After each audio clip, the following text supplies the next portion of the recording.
Quando se pensa no poderio militar de Roma, é fácil imaginar apenas legiões disciplinadas marchando em formação, prontas para conquistar o mundo. Mas a realidade é ainda mais intrigante. O que realmente garantiu a supremacia romana foi uma combinação de táticas inovadoras e estratégias ousadas que muitas vezes contrariavam todas as expectativas da época. Essas táticas não apenas surpreendiam os inimigos, mas também inspiravam medo e respeito, moldando o rumo das batalhas e eventualmente do próprio mundo antigo. E se você acha que o segredo romano era apenas força, prepare-se para se surpreender. Roma dominava tanto pela espada quanto pela mente. A engenhosidade romana era algo impressionante. Imagine um exército que, ao invés de simplesmente atacar de frente, observava, pensava e encontrava a solução mais criativa. Isso não é o que você espera de um exército, certo? Pois bem, os romanos eram assim. Eles adaptavam suas táticas conforme o cenário, sempre buscando maneiras de contornar as dificuldades, seja no campo de batalha, seja na logística. Não se tratava apenas de força bruta, mas de inteligência estratégica. O segredo da sua eficácia estava na capacidade de improvisar em meio ao caos.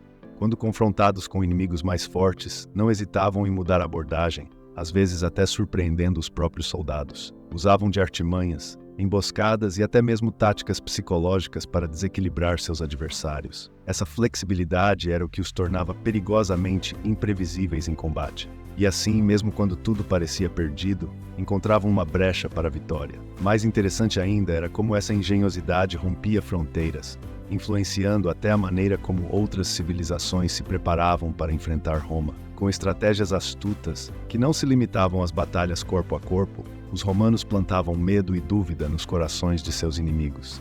É fascinante pensar como essa criatividade brutal moldou o sucesso de Roma.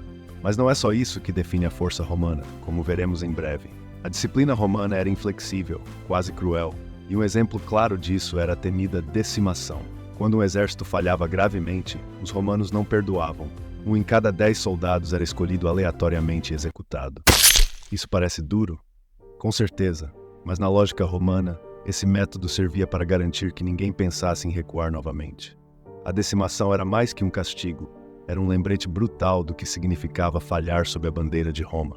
Essa prática aterrorizava os soldados, é claro, mas também os unia. Afinal, o medo compartilhado de uma punição tão severa fazia com que cada legionário lutasse com mais fervor. Não era apenas uma questão de sobrevivência individual, mas de garantir a integridade de todo o exército. O efeito psicológico da decimação fazia com que a lealdade se tornasse quase automática, mesmo em situações de desvantagem. Curiosamente, essa estratégia ia além do medo e da punição. Ao impor disciplina de maneira tão extrema, os romanos conseguiram conquistar uma reputação temida por seus adversários. O simples fato de saber que os romanos eram capazes de punir seus próprios homens com tamanha frieza já era suficiente para abalar o moral inimigo. Mas essa não era a única arma surpreendente em seu arsenal, como veremos na próxima parte. Imagine soldados acostumados com batalhas em terra, enfrentando uma guerra no mar. Parece um desafio impossível, certo? Não para os romanos. Com uma simples, mas brilhante invenção chamada corvus, eles transformaram batalhas navais em combates de infantaria, o que era a sua especialidade. O corvus era uma ponte de madeira com ganchos que se conectava aos navios inimigos, permitindo que os soldados romanos invadissem as embarcações rivais como se estivessem em solo firme. Essa engenhosidade naval mudou o jogo. Marinhas mais experientes, como a dos cartagineses, ficaram de repente vulneráveis à força implacável da infantaria romana. A vantagem do corvus não estava apenas na sua capacidade de criar pontes físicas, mas também na maneira como abalava o moral inimigo, que perdia a segurança de lutar em mar aberto. Os cartagineses, especialistas em manobras marítimas, viam suas estratégias naufragarem diante dessa abordagem inesperada. O corvus também revelou o pensamento estratégico romano: usar o que tinham de melhor, mesmo em territórios desconhecidos. Essa mentalidade criativa ajudava Roma a superar até as adversidades mais imprevisíveis, reforçando sua reputação de adaptação imbatível. Mas a inovação romana não se limitava às águas do Mediterrâneo. Em terra firme, outras táticas surpreendentes estavam por vir. O cerco de Alésia é uma prova impressionante da genialidade militar de Júlio César.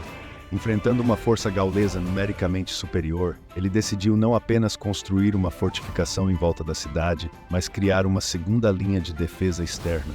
Era uma fortaleza dentro de outra. Isso significava que os romanos estavam protegidos tanto contra ataques dos gauleses presos na cidade, quanto contra reforços que tentassem libertá-los. Um verdadeiro sanduíche de segurança. Essa estratégia parecia arriscada, mas era genialmente eficaz. Mesmo com suprimentos limitados e soldados cansados, os romanos conseguiram manter a posição até que os gauleses se rendessem. O segredo estava na precisão das fortificações e na determinação das legiões romanas que sabiam que não podiam falhar. César, mais uma vez, mostrava que a paciência e a preparação meticulosa eram tão importantes quanto a força em combate direto. Além da vitória estratégica, o cerco de Alésia reforçou a imagem de Roma como uma força implacável, disposta a suportar longas campanhas para alcançar seus objetivos. Mas as habilidades diplomáticas romanas também tiveram um papel fundamental em suas conquistas, abrindo caminho para uma técnica que transcende a simples guerra, a arte de dividir e conquistar. Se os romanos tinham uma arma poderosa, era sua habilidade diplomática.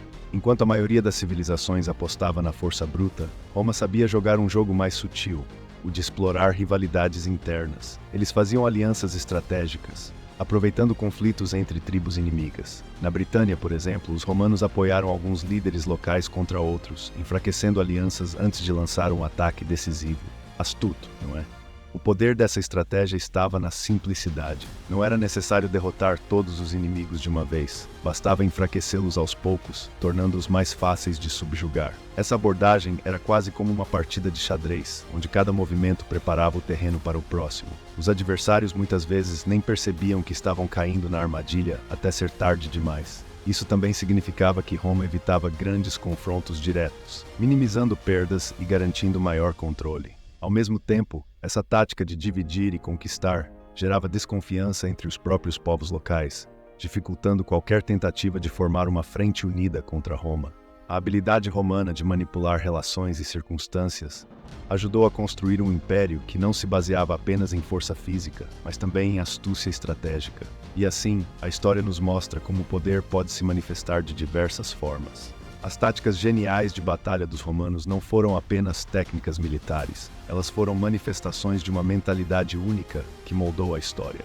Desde a engenhosidade no campo de batalha até a arte de manipular alianças, cada estratégia mostrava o quanto Roma estava disposta a fazer o necessário para vencer. E é essa persistência estratégica que fez com que o Império Romano não apenas sobrevivesse, mas se tornasse lendário. Se você quer continuar explorando esses mistérios históricos e entender ainda mais sobre o que fez Roma ser tão poderosa, não deixe de se inscrever no canal e ativar as notificações. Assim você estará sempre por dentro das próximas histórias épicas.